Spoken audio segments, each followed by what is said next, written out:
American Football Stories is brought to you by Coach Paint. Coach Paint is a great tool that allows us to add graphics to player highlight clips similar to the graphics you see on TV. Coach Paint offers the ability to clearly tellustrate video while increasing retention of information in a shorter amount of time. Up your game with Coach Paint today.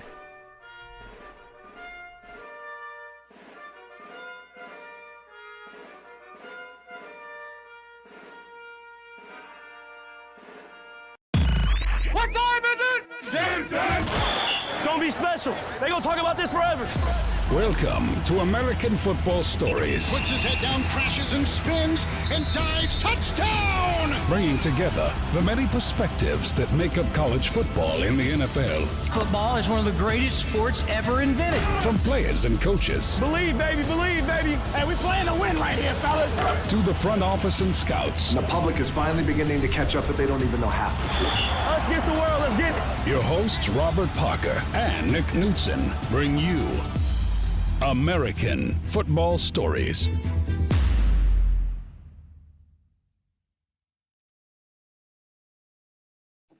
Welcome to the American Football Stories podcast brought to you by Coach Paint. I'm Nick Knudsen, joined by my co-host Robert Parker. Today is May 11th, 2021, and we will give our final thoughts. Well, really what we're doing is we're putting the final touches on our 2021 NFL draft coverage, Rob, but we're going to give our final thoughts and analysis by breaking down our favorite undrafted free agent signings with each team around the NFL. So the idea is to keep this quick moving.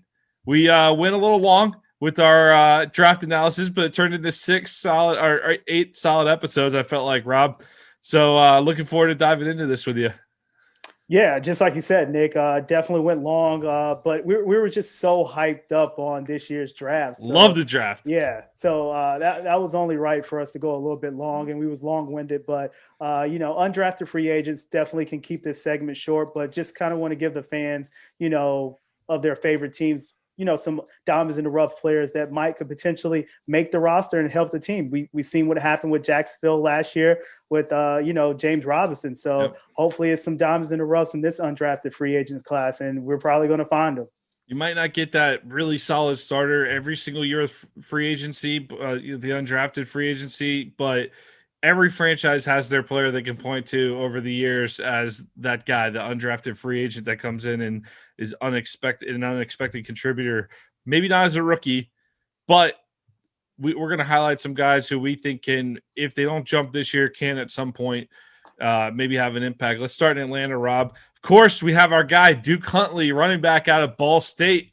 He's from there. He's from the Atlanta area, I believe, and so happy to see that he gets to go close to home and get a shot down there. Obviously, the backfield situation with the Falcons, they need some help. And, hey, I'm surprised he didn't get drafted because, maybe he's a little overlooked at Ball State, but, man, that guy can play. He can flat-out play.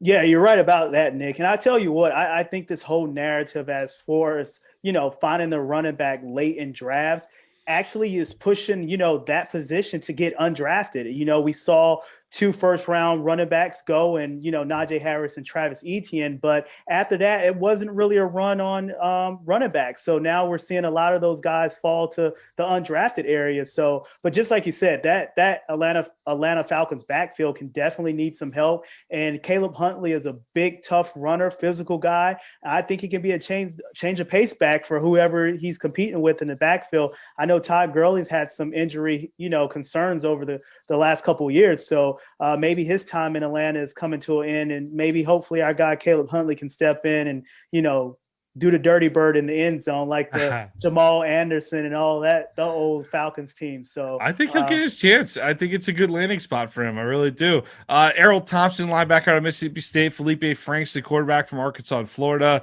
J.R. Pace, defensive back out of Northwestern. Didn't expect him to go undrafted. And Kobe Jones were some other notable signings by the Falcons there. Rob, you got any comments on any of those? Yeah, I think Felipe Franks, he jumps out to me.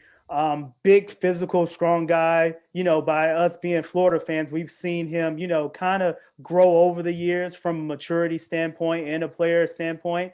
But, he doesn't have to jump in right away and play right away. He gets to learn behind Matt Ryan, and they just picked up AJ McCarron. So I think he does make the 53-man roster, and he actually is going to have time to sit and be able to kind of, develop as a quarterback. And if not, I know I was hearing a lot of him moving to the tight end position. So that's always, a backup plan for him if he wants to stay in the NFL. All right, let's go out to the desert, the Arizona Cardinals. I'm going to highlight two, Rob. Kerry Angeline, the tight end out of NC State, and the corner from Arizona, Lorenzo Burns. I think those are two decent pickups by the Cardinals. Would have thought Burns may have been drafted. That Pac-12 season was so wonky this year that, some of these guys had a chance to maybe boost their stock, didn't get that opportunity, Rob. But what do you think about those signings? Yeah, two solid signings. I tell you what, I think Kerry Angeline, the tight end from NC State, I think he definitely makes the 53-man roster to kind of give, Kyler Murray that threat across the middle or going through the seam. So he's definitely going to be able to come in and impact that team right away. All right, let's go down to Carolina. David Moore from Grambling State, the guard. I believe he was at the Senior Bowl, wasn't he? Guard from Grambling State. Patty Fisher, linebacker from Northwestern, great tackler.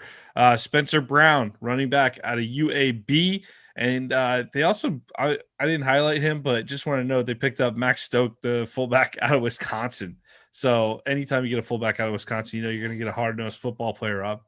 Yeah, you're right about that. But I love the Spencer Brown addition, especially with the departure of Mike Davis, to kind of, take a load off of Christian McCaffrey coming back from injury. And I tell you what, from the linebacker position, Carolina needs to, rebuild that position. Ever since, you had one of the greats retire, I think Patty Fisher can come in and make that 53-man roster. If not start right away on the defense side of the ball, at least contribute on special teams early.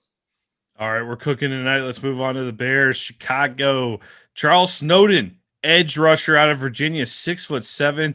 Man, I think if he doesn't get injured, he's definitely getting drafted. I was shocked he didn't get drafted. I expected him to be kind of like a 5th, 6th rounder. The fact that he fell out completely shocked me. CJ Marabelli from Coastal Carolina, the running back, were the two that stood out to me, Rob.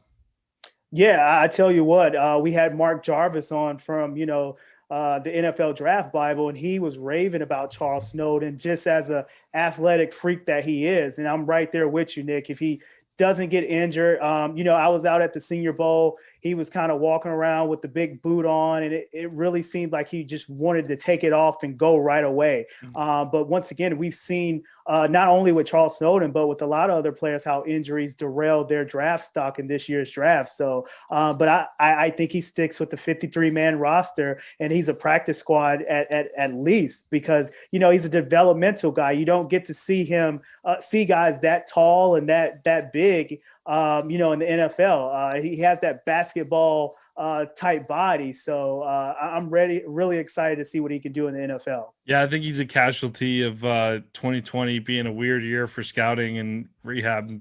People were probably just passing on him to be conservative, but I think he's got a good shot to make that roster in Chicago. All right, let's move on to the Dallas Cowboys here. Austin Faulio, the defensive lineman out of Oregon, and Brandon Smith. Someone, Dan Shanka, highlighted it to us, the wide receiver from Iowa. He said he really liked a big body receiver. He said he really liked his game. They actually had a lot of free agent signings, but those are the two that really stood out to me, Rob. Yeah, I think you're right. Dan was definitely right about Brandon Smith. When you think of Iowa football, you just think of them playing great defense and just running the ball. You really don't think about the receivers on the outside, but Brandon Smith is one of those guys who's physical at the catch point and can kind of come in and block, in the running game and actually, help with the running game from the outside of being a receiver. So I think that was a great pickup for the Dallas Cowboys. And, they needed defense, and it seemed like they addressed it not only through the draft, but, with the undrafted free agents as well. All right, let's go on to Detroit. I like the Drake Jackson signing from Kentucky, the center from Kentucky, and Tommy Kramer from Notre Dame too stands out. But those weren't even the best three to me. Jonathan Adams from Arkansas State, who we saw single-handedly take over that game against Kansas State last year. Unbelievable performance. If you've not seen Jonathan Adams highlights from the Kansas State game, go look it up. Rakeem Boyd from Last Chance U fame, played well at Arkansas as well at running back, and Sage Surratt, who went undrafted from Wake Forest. Rob, Surratt opted out, but I was surprised to see him go undrafted. Yeah, I was definitely surprised to see him go undrafted. But I tell you what, he didn't have a spectacular performance at the Senior Bowl. So that probably could have hurt his draft stock moving forward. But I think it's a great acquisition pickup for them, especially with Kenny Golladay moving on to the New York Giants. And I tell you what, I think Rakeem Boyd makes this roster, and he actually gets some touches early and often, especially with the departure from Kerryon Johnson. Like, I just love Rakeem Boyd. He came into the SEC in Arkansas, and you saw what he could do, just physicality and just, him accelerating and just breaking away from all the defenders. So I think the Lions did a pretty good job, picking up some undrafted free agents that can come in and make an immediate impact. We're going to stay in the NFC North and shift over to the Green Bay Packers. Carlo Kemp, a defensive lineman from Michigan. Jack Heflin, Northern Illinois transfer at defensive tackle. Big fella. He's not gonna get you a lot of sacks, but he can eat up a lot of space. He transferred to Iowa for 2020. Those are the two that really stood out to me. Yeah, you're right there, Nick. And I tell you what, I wish they would have kind of, got so more players on the offense side. The whole narrative surrounding the Green Bay Packers is that they don't have weapons for Aaron Rodgers.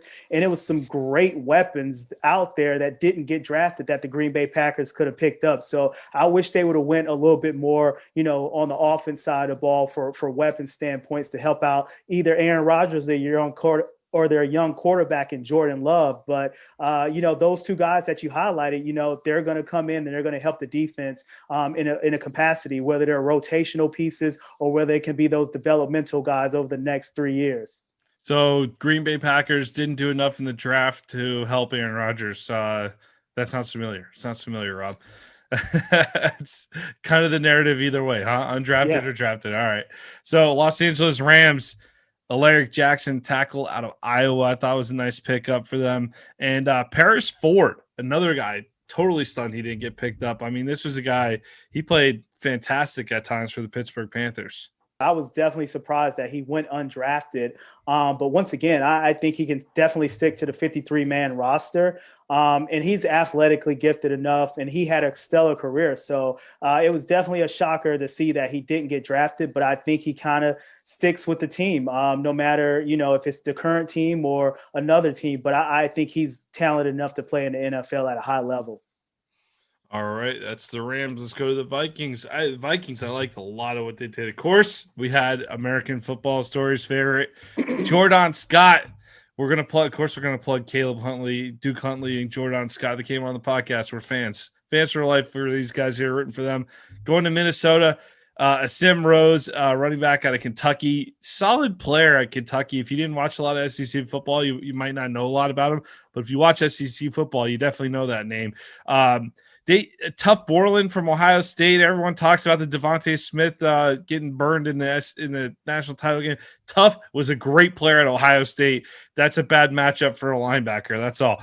A great player. So I love that pickup in the undrafted period. And Walt Fillier from Indiana. I know our boy Jeremy's not super high on him, but from his tape, he looks like you want to talk about. I know everybody wants their poor man's Tyreek Hill. But, man, he can fly. I think that's a nice pickup in the undrafted free agents. And I'm going to throw one more out there. Kicker Riley Patterson out of Memphis. That's a very good pickup. Yeah, I tell you what, Riley Patterson out of Memphis probably is the best pickup if you're a Minnesota Vikings fan, because the kicking woes have plagued Minnesota the last couple of seasons. But going back to, the friend of the pod, one of our favorite players that we're going to be rooting for moving forward, in Jordan Scott. I tell you what, I think Jordan Scott can make the 53-man roster with Mike Zimmer, because Mike Zimmer likes to have those guys on the defense side of the ball. You saw what he did with Linval Joseph, and just let Everson Griffiths and Daniil Hunter just rush the quarterback to fill those holes, to let those linebackers roam around and make plays. So I think Jordan Scott can stick around with Minnesota, especially playing that zero technique. And I tell you what, Walt Philor, he's just another weapon for Kirk Cousins. Justin Jefferson, Adam Thielen. I think he can actually, come in and either make a splash on special teams as being a gunner or a punt return or a kickoff return. But I think he sees his way on the field. All right, let's go down to the Big Easy. New Orleans, the Saints. They pick up the two highlights in the class for me. Stevie Scott, running back out of Indiana, and Terrell Williams, corner from Syracuse.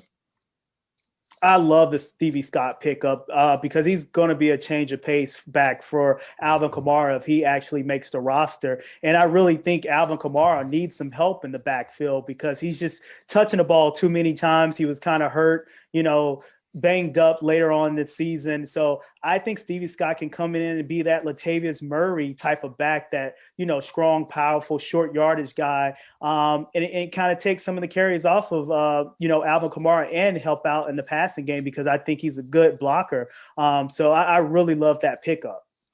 Let's go up to the New York with the Giants. They only signed 3 guys, but one name I really like is a Florida Gator fan, Brett Heggie. Solid career at Florida. Definitely glad to see him getting a shot in the NFL. Yeah, and I tell you what, I know someone else is happy that he's getting a shot because he's been rooting for him. Charles Davis, the announcer for the NFL Network, he was big on Brett Hagee, coming out during the draft process. So I'm pretty sure he's excited for him. And, us being Florida guys, we're definitely excited for Brett. And I think, the Giants, they need offensive line help. So whether Brett be a rotational piece guy to kind of come in to play guard or center or whatever the case may be, or worst case scenario, he's on the practice squad. But I think he can make the roster. He's been a great starter at Florida for the last 3 years. I know he battled with injuries over the course of his career, but if he can kind of, keep the injuries to bay, I think he can be a great rotational piece on the offensive line for the New York Giants moving forward. Staying in the NFC East, Harry Kreider goes to Philadelphia. The Eagles sign the center out of Indiana. Quarterback out of Wake Forest in Georgia, if you want to count it. Jamie Newman goes undrafted, but the Eagles pick him up. Jaquan Bailey, the edge rusher out of Iowa State, lands in Philly. And Trevon Grimes, wide receiver from Florida, definitely thought he was going to be drafted. Didn't go.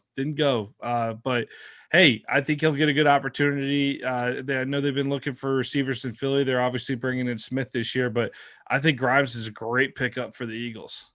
Yeah, I'm right there with you, Nick. I think Trevon Grimes is a great pickup. I think he can kind of play that Alshon Jeffries role. I think he's a little bit more faster than Alshon Jeffries. Alshon Jeffries was more so that possession guy, that big body guy that you want to target in the red zone or just throw those 50-50 balls. I think you can do that with Trevon Grimes, but also you can just tell him to run that go route so he can create separation and, take the top off the defense. But how can you not talk about Jamie Newman? And, the fact that he opted out kind of impacted his draft process. And he didn't have a good showing at the Senior Bowl. I think, we had a lot of players that opted out, but I think Jamie Newman's one of those players that it actually, hurt. Think about it. If he had a big season at Georgia, where's he getting drafted?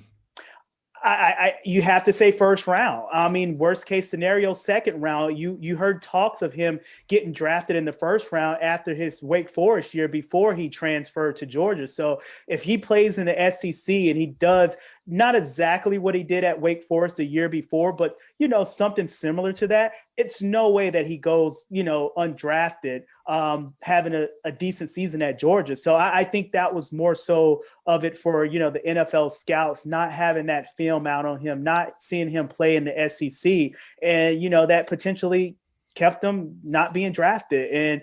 But at the end of the day, when you're an undrafted free agent, you can kind of go to any team that you want to go to. And he went to a team that plays into his style of play. I mean, he's going to be battling Jalen Hurts for the starting quarterback position. I know Joe Flacco was on that roster, but, he's kind of old. But I think he can kind of learn from Joe Flacco a little bit, but also compete with Jalen Hurts moving forward for that QB1 position. Yeah, nice idea by the Eagles because you're not going to have to change up that style too much. I never understand a team that gets a quarterback that can run really well and the backup's a guy that just can't move at all, because I'm like, then you got to change your entire offense. So it's good they're bringing in guys that kind of fit the mold. San Francisco, the 49ers, after making a lot of noise for that quarterback trade up for Trey Lance at number 3, I think their premier undrafted free agent is going to be linebacker Justin Hilliard out of Ohio State. And I'm right there with you. We know what the San Francisco does on the defense side of the ball from linebackers and the defensive end. So this is just another great rotational piece that they can kind of bring in to kind of spell that front seven. And, Justin Hilliard had a great career at Ohio State. And you know what type of players Ohio State brings in on the defense side of the ball.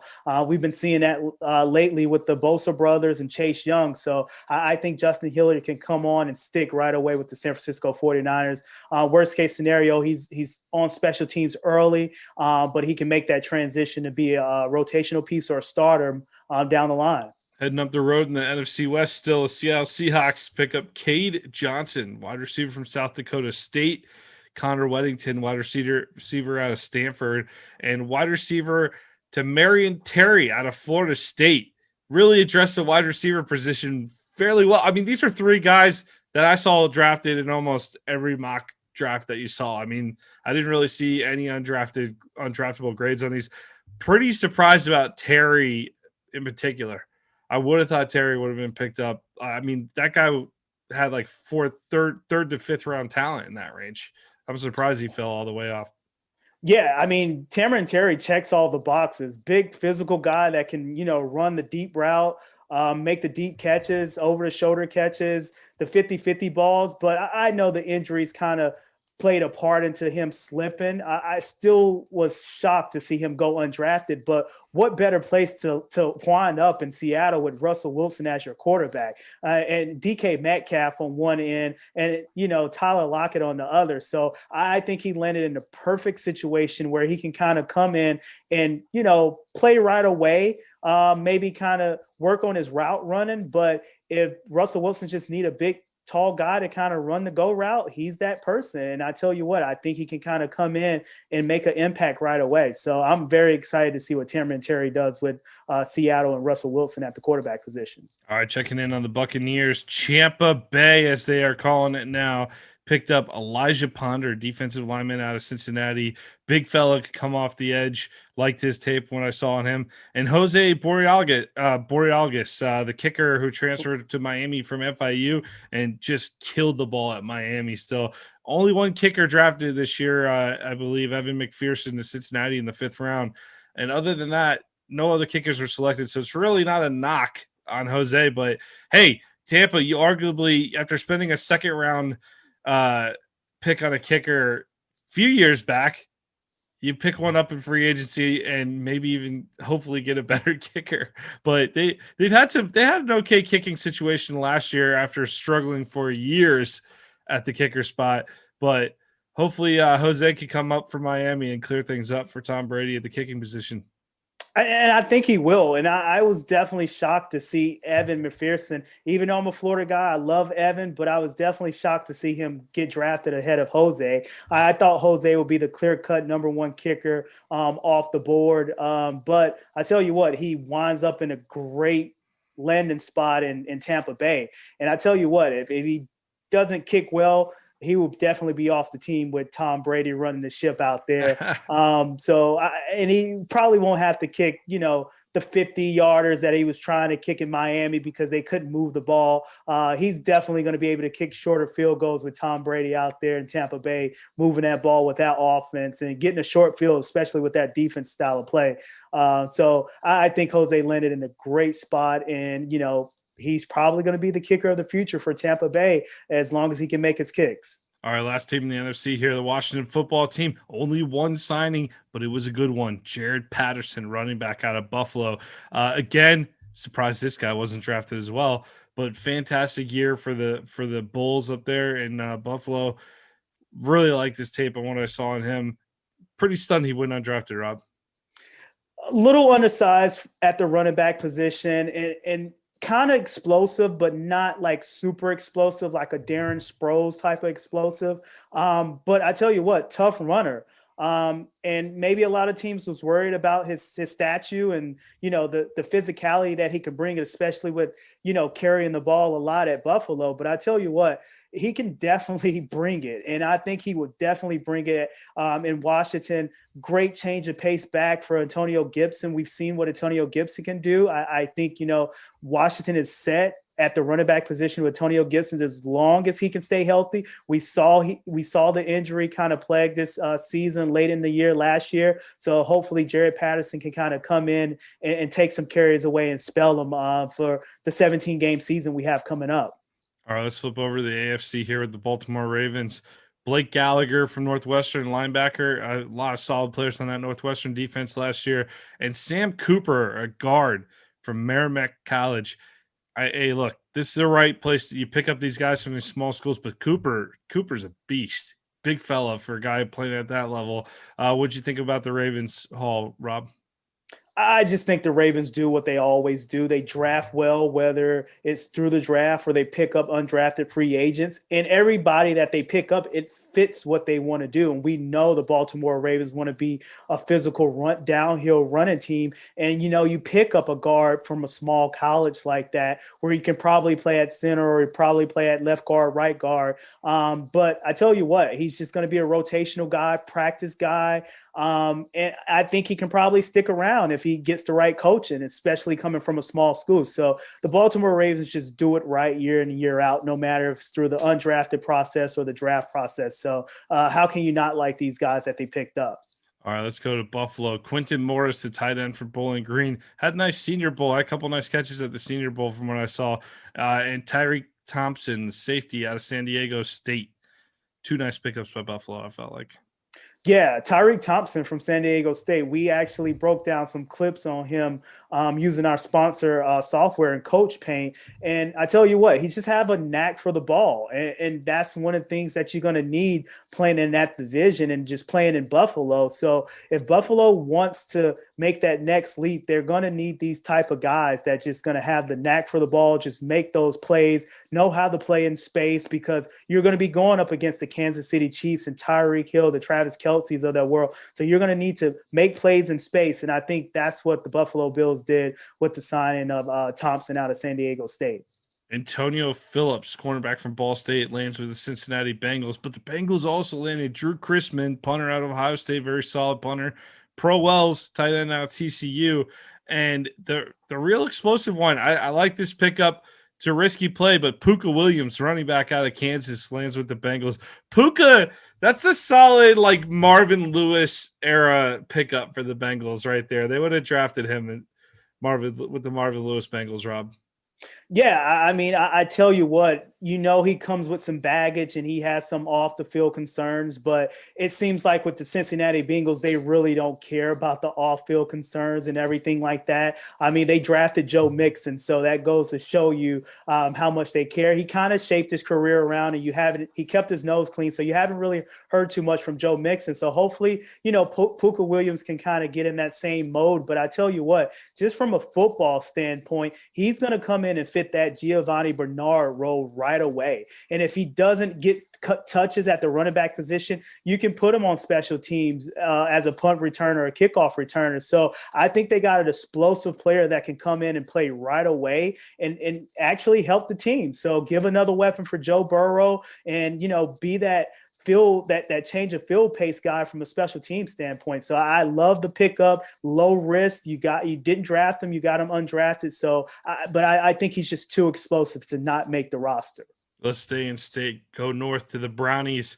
Cleveland, great draft and probably the premier pickup, I would say, in undrafted free agency in defensive tackle out of Florida State, Marvin Wilson, a man who was at times projected to be a top 10 pick in the draft. First round, top 10 pick, fell completely undrafted. Romeo McKnight, edge rusher out of Charlotte in Illinois State. He transferred from Illinois State. Also a nice pickup there in free agency. But Rob, I really want to focus on Marvin Wilson. What happened, man? What happened? Why does he fall? Why did he fall to being undrafted? I know a lot of talk around Marvin Wilson was his medicals. And I think, this year when it came to prospects getting drafted, I think a lot of teams really looked at the medical standpoint more so this year than the the previous years. And I think Marvin Wilson was one of those guys. When I was down at the Senior Bowl, he practiced, and then I the next day I came out and I'm looking for him, and I'm just like, oh, he's on the sideline with the knee brace on. So he didn't really perform at the Senior Bowl to the caliber level that you want to see him perform amongst, elite competition. And he didn't really have the best season that he had in this 2019 and 2018 year. So I think it was a lot of red flags around Marvin Wilson that kind of, made teams stay away. But if you're the Cleveland Browns and you have the draft that they had, and you had the offseason that they had when they're bringing in the free agents, and you just add a first-round talent in Marvin Wilson, I think he can stick around with this Cleveland Browns team, and I think it's a great pickup. I know it's probably a battle amongst not only the Cleveland Browns, but probably all 32 NFL teams to get Marvin Wilson as an undrafted free agent, but the Browns ultimately won out. I think they gave him like a guaranteed contract, if I recall, if I read that article right. Yeah. So it was pretty feisty and testy and competitive for Marvin Wilson to get signed. So, and that just goes to show you how much talent that he possesses. So I think this is a great acquisition for the Cleveland Browns to pick up Marvin Wilson as an undrafted free agent. Yeah, incredible to get him in that fashion. My thing with him, and I went on the rant already on this podcast, you can go back and look up an old one from the fall, but the whole going off on Coach Norvell on Twitter about lying about talking to them, like, just go talk to your coach. Like, I'm all about player empowerment too. I'm not one of these, like, I'm not totally old school to where I'm like, you should never, if your coach does something wrong, just go talk to him like a man, though. I am old school in that you go talk to him face to face and you go deal with it that way. You don't you can't call your boss a jackass on Twitter, Rob. You just can't do that. Like, you don't do that in the real world. So it's like, these guys are college football players. They think they're taking a stand for something, but really they're essentially calling their boss a jackass on Twitter. And it's like, go handle that conversation behind closed doors. I didn't like that out of him this fall. And what it showed me, Rob, was just like, it's really just this, that's not great decision-making on that. And I don't know what kind of leadership that Florida State locker room's had the last few years. And he's definitely been one of the best players on that team. So that's why I think, like, maybe it's a situation where a guy's a little bit selfish. I'm totally speculating here. I don't know anything about him, just for the record, but I'm just kind of reading between the lines on things. So, but I'll say this in terms of the positive, the man is there's a reason why he was projected to be a top 10 pick.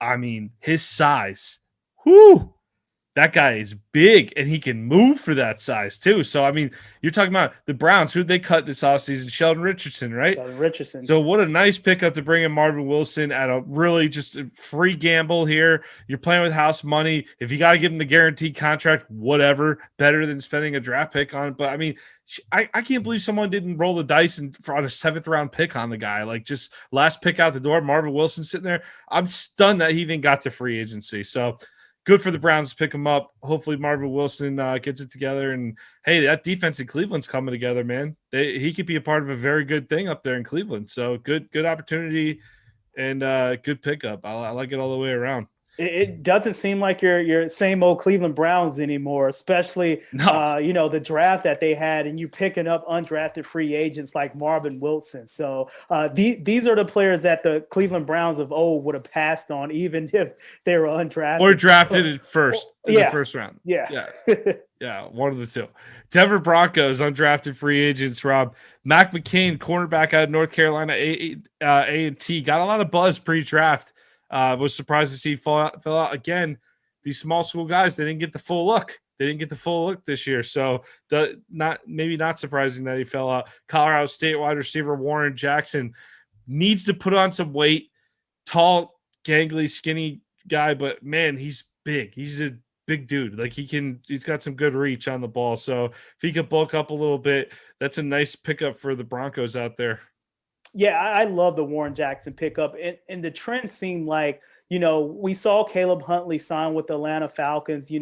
He's from the area. Warren Jackson, he's from the area. So it seemed like a lot of these area scouts, maybe they didn't have the chance to get to a lot of national games throughout the year, but probably the games around their area they got a chance to go to. Yeah. And it just seemed like that's what kind of happened during the undrafted process, but also during the draft process. And Warren Jackson just had to be, it's a Colorado State guy, not too far from, Denver. So maybe those area scouts that Denver had got to a couple of those Colorado State games, maybe not this year, but probably the last couple of years, and say, hey, this is a guy that we can kind of bring in and he can make an impact immediately, especially with Cortland Sutton. Like, he's been nicked up and banged up. So you kind of want to have some fresh bodies behind them to create depth. So, and it's a great complimentary piece to Jerry Jeudy and KJ Hamler to bring him on board. So I love the pickup for the Denver Broncos. You can never go wrong with more weapons on the field.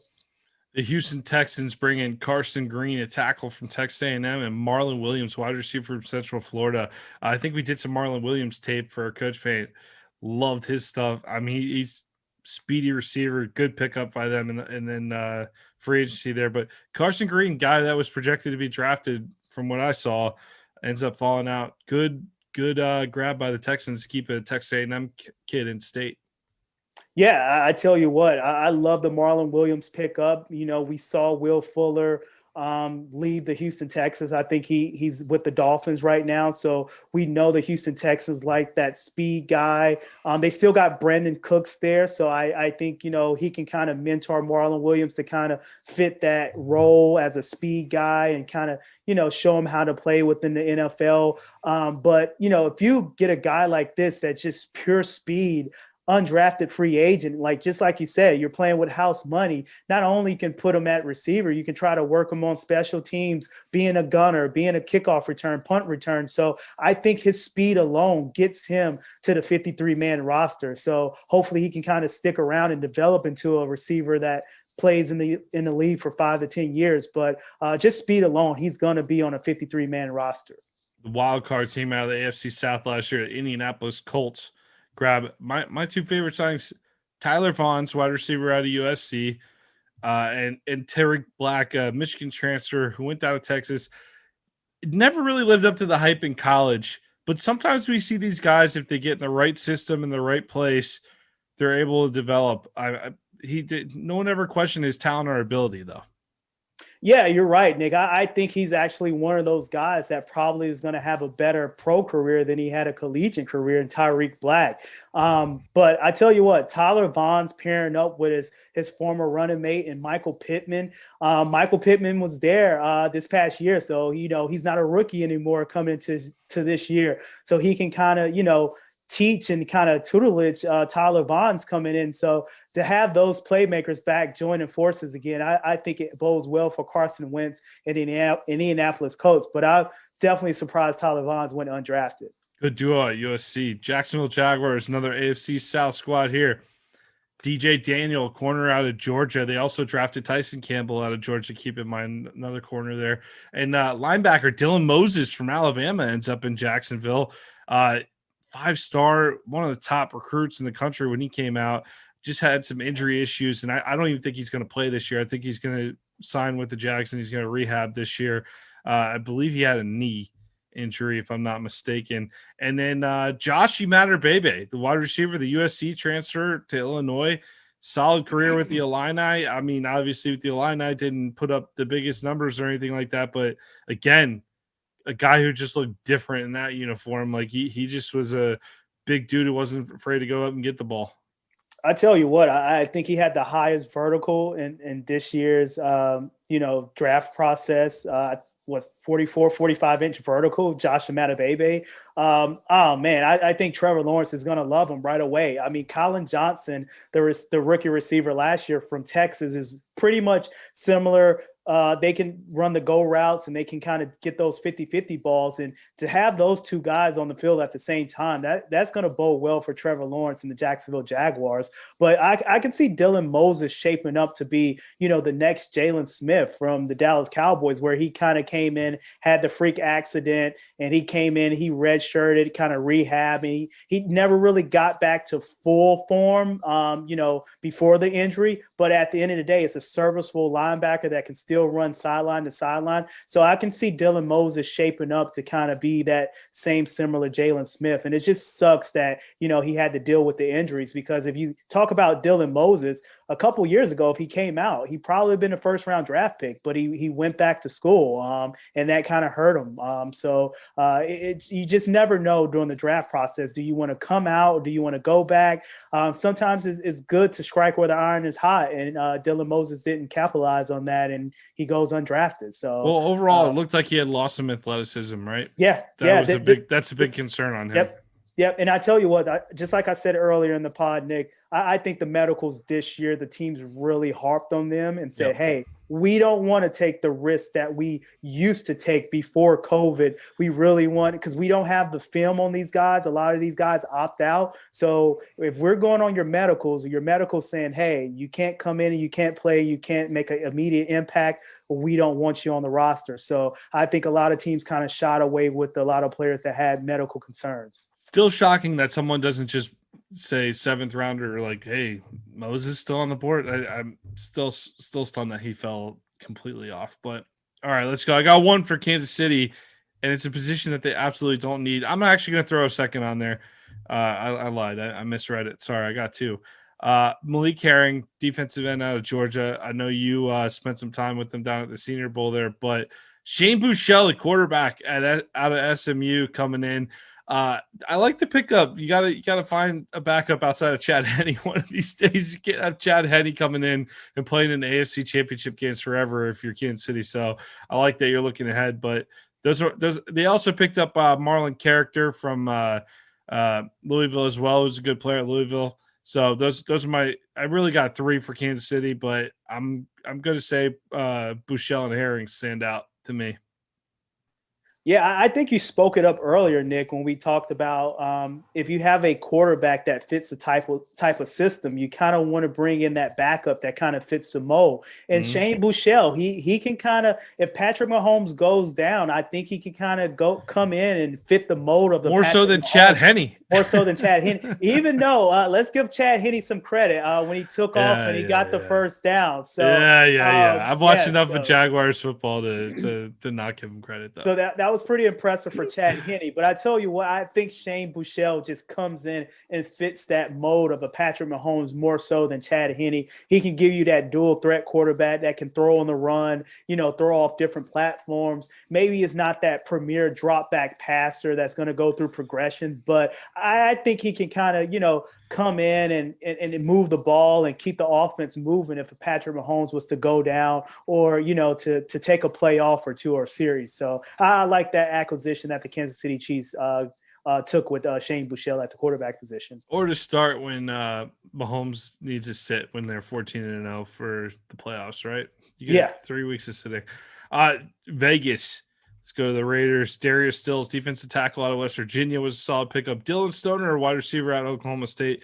But the two I really liked, Trey Ragas out of the running back out of Louisiana Lafayette, Raging Cajuns, and Matt Bushman, the tight end out of BYU. Bushman dealt with some injuries throughout his career at BYU, but really solid player when he's on the field. I tell you what, I love this Matt Bushman sign, and I knew he was probably going to go undrafted just because of the medical concerns. And I know I've been harping on this throughout the pod, but I tell you what, Nick, this year, if you had medical concerns, I think teams were more, easy to shy away from you. And that's kind of what happened with Matt Bushman. But I tell you what, if you pair Matt Bushman with Darren Waller, oh, Lord, I tell you what, a 2 tight end set where they can block and run and stretch the field, that could be problems for a lot of teams defending that. And I love the Darius Stills, acquisition. He's a little undersized, but he makes up for it in explosiveness. So I tell you what, he can kind of come in and make an immediate impact at being a rotational guy right away. So I love the two, Matt Bushman and the Darius Stills pickup for the undrafted free agents for the Oakland Raiders. It seems like they hit it out the park more so with their undrafted free agents than their actual draft prospects, if you ask me. All right, AFC West still, Los Angeles Chargers. Amen Ogbongbemiga, linebacker out of Oklahoma State. Great player, not a great name to try to pronounce. Ogbug Bamiga. Ogbug Bamiga. There we go. Great player, though, out of Oklahoma State. Ben DeLuca, quarterback out of Charlotte, who Mark Jarvis talked to us about on the side, said he's a wild man, likes to take some chances. I don't know if that's actually going to matter. I just wanted to note that. And Hunter Campmore out of Oregon was a solid tight end for the Ducks for several years.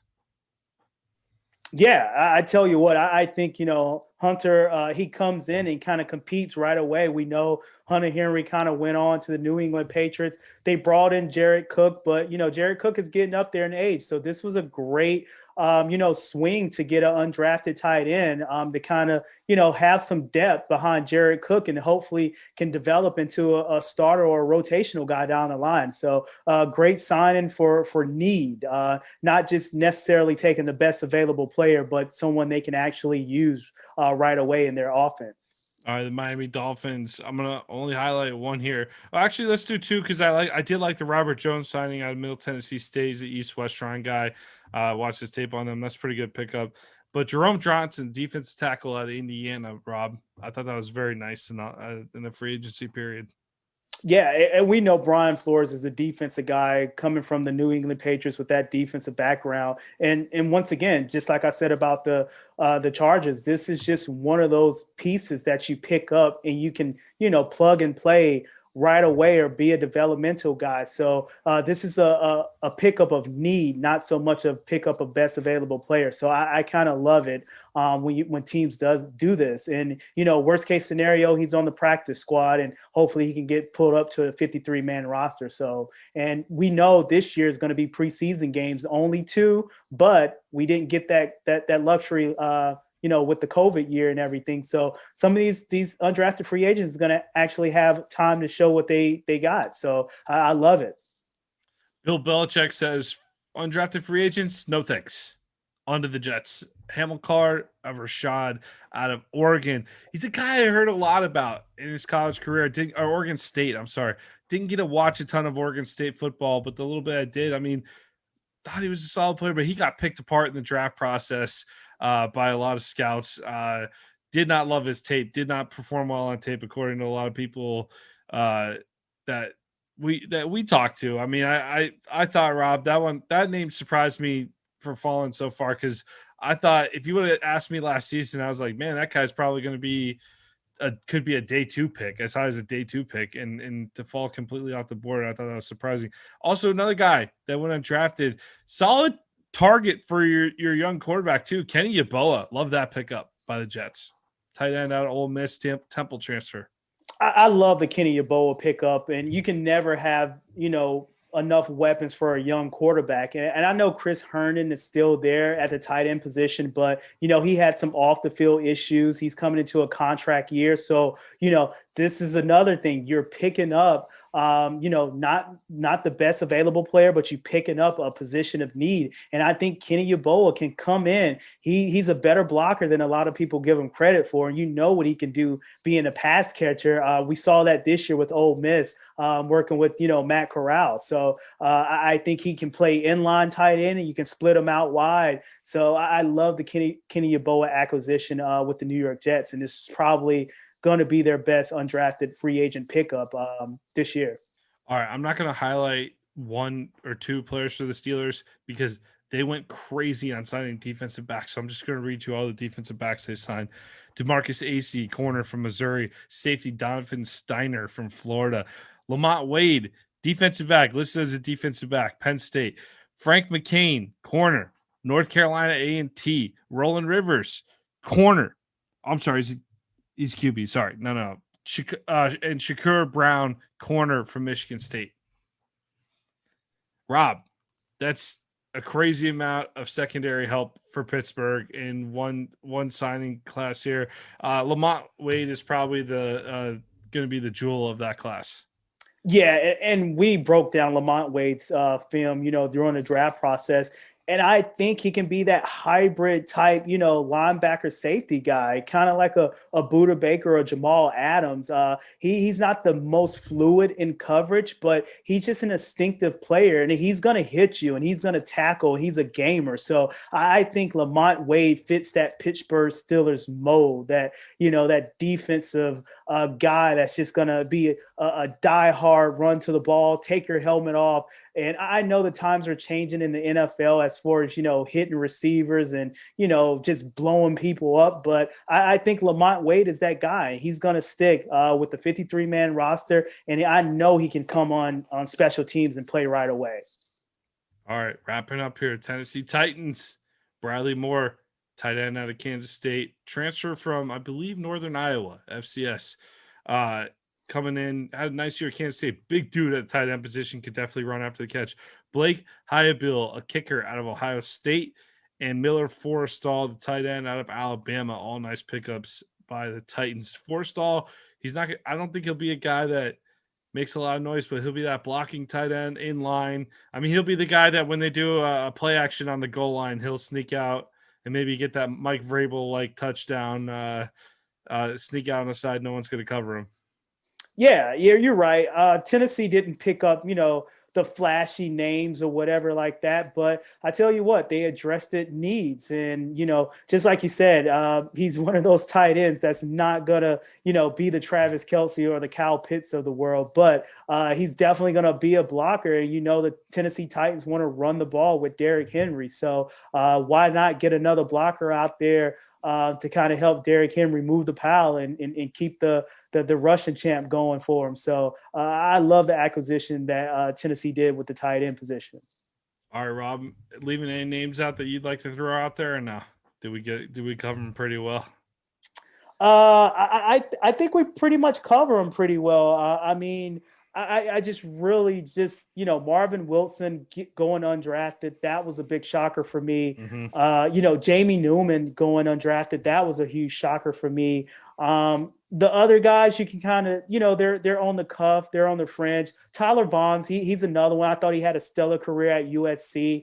I thought he's a receiver that can kind of run all the routes. He makes very contested catches. He has those focus drops here and there, but I think he was just a solid prospect that, will go drafted. I know he's not the most explosive guy. He has a little frail on his frame or whatever, but the games are changing. The times are changing in the NFL. So it's not the most physical game like it used to be. So you can kind of get away with the smaller bills. So, but those players, I was definitely shocked to see go undrafted. But it's estimated that roughly 25 to 30% of the players in the NFL are undrafted free agents. So some of these guys is definitely going to stick on rosters. If not stick, definitely have an immediate major impact moving forward. And we saw that with James Robinson. So I think out this group, you're probably going to have a couple James Robinson to come in and have an immediate impact. Maybe not to the caliber of James Robinson that he did it for a full year, but you're going to see bits and pieces and be like, oh, wow, this guy, you know what? He can stick around in the NFL for some time. So I think you're going to see that more so this year than any other year, because I think a lot of high quality guys went undrafted. That's right. We don't talk about it a lot as NFL fans. It's just kind of an afterthought, but definitely an important piece to the puzzle in the draft process. Good opportunity to acquire talent. And especially a guy like Marvin Wilson, hey, no risk on that. That's pretty good. Rob, it's been a fun draft process. I think this is the official end of the road. I think we can create a box where you can put all your 21 draft research. And now I need your thoughts on the 22 draft. What's happening? Do you have your mock draft out yet? I tell you what, I'm not one of those guys that did a way too early 2022. I'm always more impressed by the order of the teams they come up with and the actual players they put in the positions. Yeah. Right. that's more interesting than anything than Right. the players, because once again the players still have an off season, they still have the season. So but it's crazy that you have odds, you have Vegas odds out there saying, hey, this person is going to be the number one pick for next year. Or I know the talk of the town right now is about Sam Howell, Spencer Rattler, Kadon Slavis. But I tell you what, I think Kayvon Thibodeau from Oregon is probably my number one guy going into next season. If you can't get that franchise quarterback, you want to get that dominant pass rusher that can kind of rush the quarterback. And I think Kayvon Thibodeau just checks all the boxes. So he's definitely my number one early mock 2022 guy going into next year. I haven't even thought about it yet. It's time to put away our 2021 draft coverage, though. We're gonna put that to the side. NFL schedules get released tomorrow, but we are a college football podcast and we focus on the draft. That's the only reason we talk about the NFL, is it's tied into the draft coverage. So from here going forward, we're going to do some college football stories again. Looking forward to getting back to that, and really kind of the official start to the offseason for us, because did you feel like we had an offseason between the regular season, the Super Bowl ending, and the draft process, Rob? No offseason at American Football Stories. That's right. This is the actual offseason for no real offseason. We're going to keep going. We're going to keep releasing podcasts, but I mean, we've pretty much been churning out. We went right from the Super Bowl into draft coverage, and this is kind of the official end of draft coverage. So I don't know, man. I'm reminiscing here. I'm going on and on. I'll shut up. Yeah, I tell you what, this was a great way to cap off a COVID year, not only on the collegiate level, but at the NFL level. We actually got to see, college games being played. We didn't think we was going to see that last year, Nick, but we actually got to see a national championship. Even though Alabama won, we got a national championship. So, and the same thing with the NFL, we got to watch a Super Bowl. So Tom Brady, he's the GOAT. He brought another one back to Giselle, and his statue of just trophies. So I'm just really excited to see how this year is going to shape out. Hopefully all the restrictions are limited and everything will be back to normal during the kickoff of college football. So I'm very excited moving forward, Nick. Looking forward to it. We got some good episodes coming up. We're chasing down some interesting interviews for everybody. Nothing official that I want to announce just yet, but fingers crossed, Rob. We got some interesting names that we're after right now. But if not, we're definitely going to dive in. If we're probably going to be less interview based for a little bit here. Going to be diving more into topics with just Rob and I, but got a couple interviews we're chasing too. So just want to throw that out there. But Rob, if you got nothing else, I'm gonna sign off here. We're gonna set it out with a word from our sponsor, Coach Paint. American Football Stories is brought to you by Coach Paint. Coach Paint is a great tool that allows us to add graphics to player highlight clips similar to the graphics you see on TV. Coach Paint offers the ability to clearly tell a straight video while increasing retention of information in a shorter amount of time. Up your game with Coach Paint today.